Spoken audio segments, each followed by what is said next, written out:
ففروا إلى الله إني لكم منه نذير مبين. Bismillahirrahmanirrahim. Alhamdulillahirrabbilalamin. Wassalatu wassalamu ala al-mabuthi rahmatan lil alamin. Nabiyina Muhammad wa ala alihi wa sahbihi wa man tabi'ahum bi ihsanin ila yaumiddin, amma ba'd. Kaum muslimin dan muslimat, para pendengar serta seluruh pemirsa yang menyaksikan acara ini dimanapun Anda berada, Assalamualaikum warahmatullahi wabarakatuh. Tema kita di sore hari ini terkait dengan ayat dalam Al-Quranul Karim yang disifatkan sebagai arja ayah. Arja ayah, ayat yang paling mengandung roja, ayat yang paling mengandung roja, paling mengandung harapan. Dan ini disebut di dalam pembahasan Al-Quran dari lataif, disebutkan oleh ahli tafsir dan selainnya. Iya. Jadi ada ayat-ayat yang dikatakan paling besar harapan di dalamnya. Ada ayat yang paling kuat menunjukkan ancaman, dan itu kita akan bahas insyaallah pada tempatnya. Dan tema kita di sore hari ini terkait dengan ayat-ayat yang dikatakan arja ayah.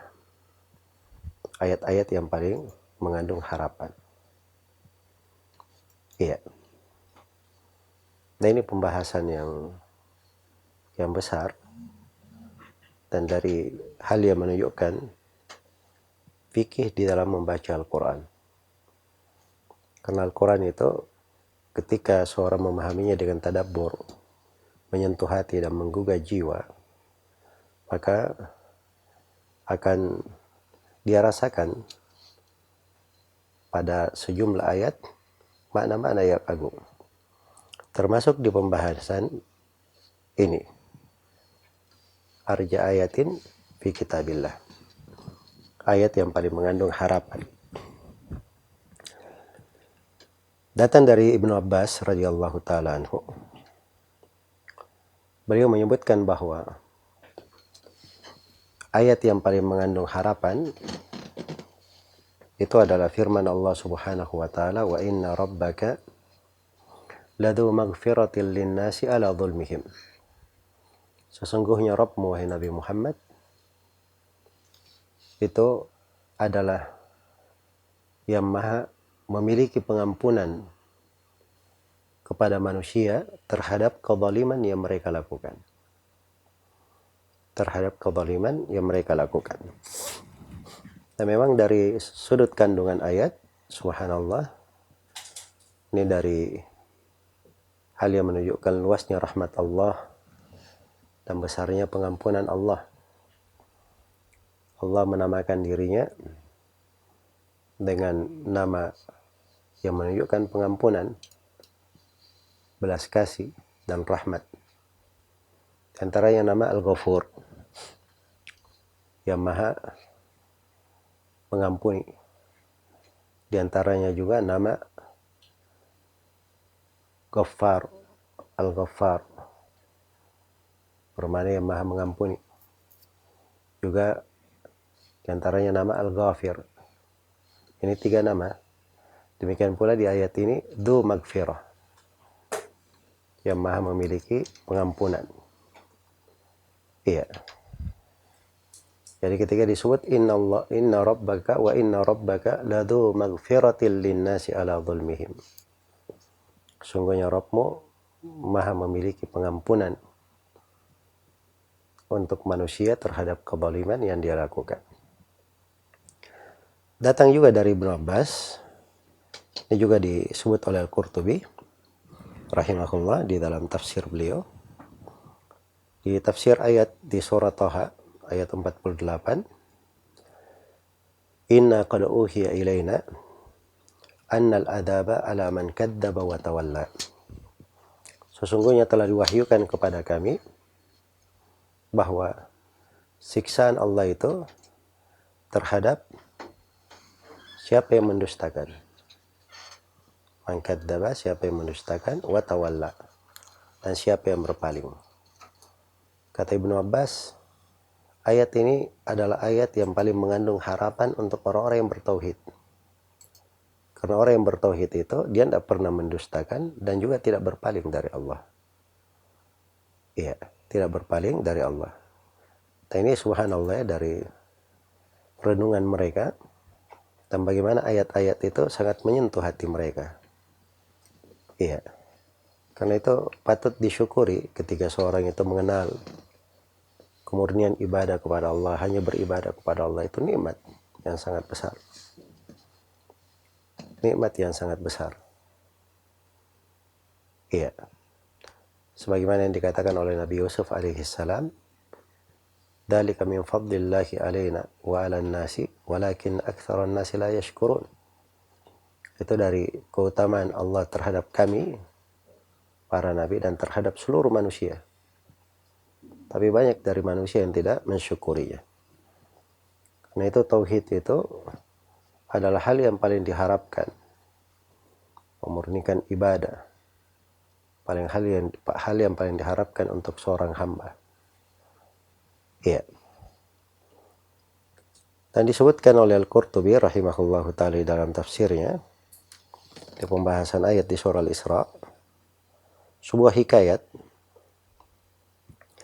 disebutkan oleh beliau sebuah hikayat bahwa para sahabat radhiyallahu ta'ala anhum pernah saling mengingatkan mudzakarah tentang Al-Quran. Maka Abu Bakar As-Siddiq radhiyallahu ta'ala anhu berkata, "Qara'tul Quran min awwalihi ila akhirih, falam ara fihi ayatan arja wa ahsana min qawlihi tabaraka wa ta'ala, kullu ya'malu ala syakilati." Iya. Kata Abu Bakar As-Siddiq radhiyallahu ta'ala anhu, saya membaca Al-Quran dari awal hingga akhirnya, dan saya tidak melihat ada ayat yang lebih mengandung harapan dan ayat yang lebih indah daripada firman Allah Subhanahu wa taala, kullu ya'malu ala syakilati. Ya. Maksudnya ayatnya itu lengkapnya, kullu ya'malu ala syakilati farabbukum a'lamu biman huwa ahda sabila. Jadi ini menurut Abu Bakar, ini ayat yang paling mengandung harapan. Katakan oleh Nabi Muhammad bahwa setiap dari orang itu, dia beramal sesuai dengan syakilahnya, sesuai dengan kebiasaannya, pembawaannya, apa yang melekat padanya, jalannya. Iya. Jadi sudut harapan yang disebut oleh Abu Bakar, kata beliau, seorang hamba itu yang merupakan pembawaannya, dia gemar berbuat dosa. Iya. Adapun Allah Subhanahu wa taala, Rabbnya, dari kebiasaannya adalah mengampuni. Maka ini ayat dari ayat yang beliau anggap yang paling menunjukkan harapan. Ya, adapun Umar bin Khattab radhiyallahu taala anhu, beliau berkata, saya qara'atul Quran min awwalihi ila akhirih falam ara fihi arja wa ahsana min qawlihi ta'ala. Kata Umar, saya membaca Al-Quran dari awal hingga akhirnya, saya tidak melihat ayat yang lebih mengandung harapan dan lebih indah dari firman Allah Subhanahu wa taala. Bismillahirrahmanirrahim. Hamim. Tanzilul kitabi minallahil azizil alim. Ghafirid dambi wa qabilit tawbi syadidil iqabi tawli la ilaha illa huwa ilaihil masir. Itu ayat yang dimaksud oleh Umar. Iya. Hamim, kitab yang diturunkan dari sisi Allah yang Maha Agung lagi Maha Mengetahui. Ghafirid dambi, yang Maha mengampuni taubat, yang Maha mengampuni dosa. Wa qabilit tawbi, ghafirid dambi wa qabilit tawbi, dia maha mengampuni dosa, maha menerima taubat. Iya. Jadi perhatikan, subhanallah, didahulukan mengampuni dosa sebelum dia bertobat, sebelum menerima tobat. Dan ini menunjukkan luasnya rahmat Allah. Dan di kelanjutan ayat, syadidil iqabi, yang sangat keras siksaannya. Nah, ini uslub dalam Al-Quran ya. Al-Quran itu selalu menggabungkan antara khauf dan roja, harapan dan rasa takut. Dan itu dua hal yang ada di dalam ayat-ayat Al-Quran. Dan itu metode Al-Quran. Iya, metode Al-Quran. Karena itu nanti saya akan ingatkan bahwa harapan yang benar itu adalah harapan yang disertai oleh rasa takut. Jadi kalau orang benar harapannya kepada Allah, maka dia semakin giat dalam beramal, semakin giat di dalam melakukan ketaatan, dan dia punya rasa takut kepada Allah. Itu harapan yang benar. Baik, jadi itu menurut Umar ayat yang paling mengandung harapan. Adapun Utsman ibnu Affan radhiyallahu taala anhu, beliau berkata, qara'tu jami'al Qur'an min awwalihi ila akhirih falam ara ayatan ahsan wa arja min qawlihi nabbi ibadi anni anal ghafurur rahim. Kata Utsman radhiyallahu taala anhu, saya baca Al-Qur'an seluruhnya dari awal hingga akhirnya. Saya tidak melihat ada ayat yang lebih indah dan lebih mengandung harapan dari firman Allah, nabbi ibadi anni anal ghafurur rahim. Di surah Al-Hijr. Beri kabar kepada hambaku bahwa sesungguhnya aku maha pengampun lagi maha perahmat. Ya, subhanallah. Adapun Ali bin Abi Thalib radhiyallahu taala anhu, beliau juga berkata, qara'tul Qur'an min awwalihi ila akhirih falam ara ayatan ahsana wa arja min qoulihi ta'ala. Kata Ali, saya membaca Al-Qur'an dari awal hingga akhirnya dan saya tidak melihat ada ayat yang lebih indah dan lebih mengandung harapan dari firman Allah Subhanahu wa taala, qul ya ibadiyalladzina asrafu ala anfusihim la taqnatu min rahmatillah innallaha yaghfirud dzunuba jami'an innahu huwal ghafurur rahim. Ini ayat yang sudah kita bahas kemarin. Iya. Dan ini memang pilihan bahwa itu adalah ayat yang paling mengandung harapan, bukan cuma dari Ali saja. Datang juga dari Ibnu Mas'ud, Abdullah bin Amr, Abdullah bin Umar, dan selainnya dari sahabat Rasulullah Shallallahu Alaihi Wasallam. Iya. Setelah menyebutkan hikayat ini, As-Suyuti Al-Qurtubi rahimahullahu taala, beliau berkata, wa qara'tul Qur'an min awwalihi ila akhirih falam ara ayatan ahsana wa arja min qoulihi ta'ala alladzina amanu wa lam yalbisu imanahum bidzulmin ulaika lahumul amnu wa hum muhtadun. Kata Al-Qurtubi, saya juga baca Al-Quran dari awal hingga akhirnya. Saya tidak ketemukan ayat yang lebih indah dan lebih mengandung harapan melebihi firman Allah Subhanahu wa taala, alladzina amanu, orang-orang yang beriman, wa lam yalbisu imanahum bidzulmin, dan tidak menodai keimanannya dengan kezaliman, kesyirikan. Ulaika lahumul amnu wa hum muhtadun. Untuk mereka keamanan dan mereka akan selalu berada di atas hidayah.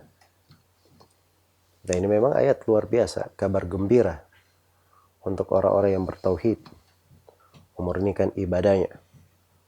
Untuk mereka keamanan di dunia dan di akhirat, dan mereka akan selalu mendapat hidayah di dunia dan di akhirat. Selalu mendapatkan hidayah. Iya. Baik. Dan disebutkan ayat-ayat yang lain, oleh para ulama dari ayat-ayat yang dikatakan paling luas mengandung harapan. Di antaranya adalah ayat di surah Ad-Duha. Ayat di surah Ad-Duha, yaitu firman Allah Subhanahu wa taala, "Wala sawfa yu'tika rabbuka fatarda." Ya, sungguh Rabbmu akan memberi untuk engkau Nabi Muhammad pemberian sehingga engkau akan menjadi ridha. Sehingga engkau akan menjadi ridha. Ini kata sejumlah ulama, ini adalah ayat yang paling mengandung harapan. Ya, coba bayangkan Allah sudah menjamin nabinya akan diberi pemberian yang membuat beliau itu ridha. Karena itu datang di dalam sebuah riwayat di Sahih Muslim dari Abdullah bin Amr bin As radhiyallahu taala anhu, bahwa Nabi sallallahu alaihi wasallam pernah membaca firman Allah Subhanahu wa taala, "Rabbi innahunna adlalna katsiran minan nas, faman tabi'ani fa innahu minni." Wahai Rabbku, sungguhnya berhala-berhala itu menyesatkan banyak dari manusia. Siapa yang mengikutiku, maka dia adalah dariku. Dan beliau juga baca firman Allah Subhanahu wa ta'ala dari ucapan Nabi Isa dalam Al-Quran, "In tu'adzibahum fa innahum ibaduk, wa in taghfir lahum fa innaka antal azizul hakim." Kalau engkau menyiksa mereka ya Allah, sungguhnya mereka adalah hamba-hambamu. Nah, apabila engkau mengampuni mereka, sesungguhnya engkau adalah maha perkasa lagi maha bijaksana. Jadi Nabi SAW beliau membaca dua ayat ini. Kemudian beliau mengangkat tangannya berdoa, Allahumma ummati ummati, ya Allah umatku umatku, sampai beliau menangis sallallahu alaihi wasallam. Maka Allah berfirman kepada Jibril, wahai Jibril, pergilah engkau kepada Muhammad. Dan Allah lebih tahu apa yang terjadi pada Nabi Muhammad. Allah berfirman kepada Jibril, pergilah engkau kepada Muhammad, tanya kepadanya apa yang membuat dia menangis. Maka Jibril pun datang kepada Nabi Muhammad SAW dan bertanya. Maka Nabi pun menjelaskan apa yang membuat dia menangis. Kemudian Jibril menyampaikan hal itu kepada Allah, dan Allah lebih tahu daripada Jibril. Maka Allah berfirman kepada Jibril, wahai Jibril, idhab ila Muhammad, pergilah engkau kepada Nabi Muhammad.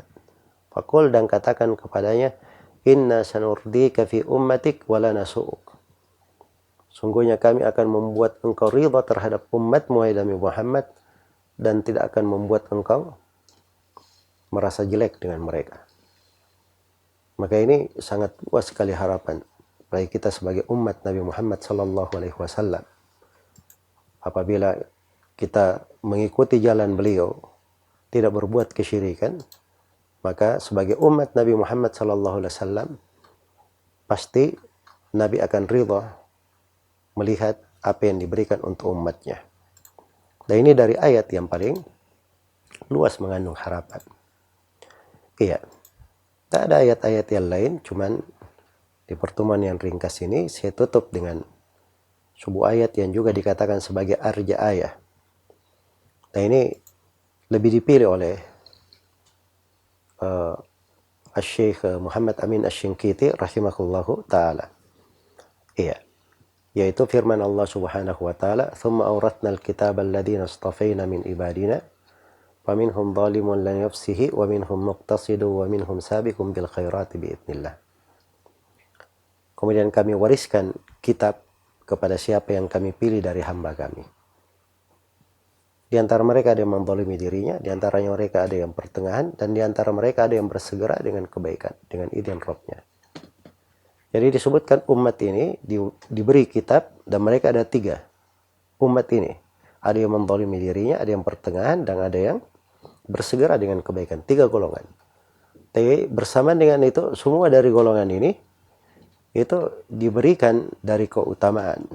Dzalika huwal fadlul kabir. Itulah keutamaan yang besar. Jannatu adni yadkhulunaha yuhallawna fiha min asawira min dhahabi wa lu'lu'a wa libasuhum fiha harir. Surga-surga Aden yang mereka akan masuk ke dalamnya. Mereka akan dikalungkan dari gelang-gelang, dari permata-permata, dan pakaian mereka dari sutra. Dan seterusnya dari ayat yang menunjukkan ini keutamaan bagi umat Nabi Muhammad sallallahu alaihi wasallam. Maka hidup ini hendaknya kita pandang dengan pandangan yang luas, pandangan yang jauh.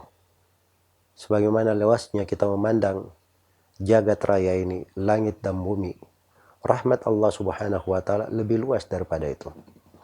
Harapan yang berada di sisi Allah itu lebih luas. Tapi perlu saya ingatkan, harapan itu apabila membawanya kepada dosa dan maksiat itu bukan harapan yang benar. Tapi itu namanya sewenang-wenang di dalam rahmat dan keutamaan. Orang yang berlebihan dalam nikmat. Tapi orang yang berharap dengan harapan yang benar, dia juga punya rasa takut kepada Allah. Membuatnya semakin termotivasi, bergerak, dan berjalan. Iya. Ini sudah berlalu sepertiga dari bulan Ramadan. Harusnya kita lebih bersemangat untuk melanjutkan aktivitas di bulan Ramadan ini, melakukan amalia-amalia ibadah yang disyariatkan di bulan Ramadan, dan harusnya seorang itu semakin bersegera menuju kepada rahmat Allah Subhanahu wa taala. Semoga Allah Subhanahu wa taala memberi taufik kepada semuanya. Wallahu taala alam.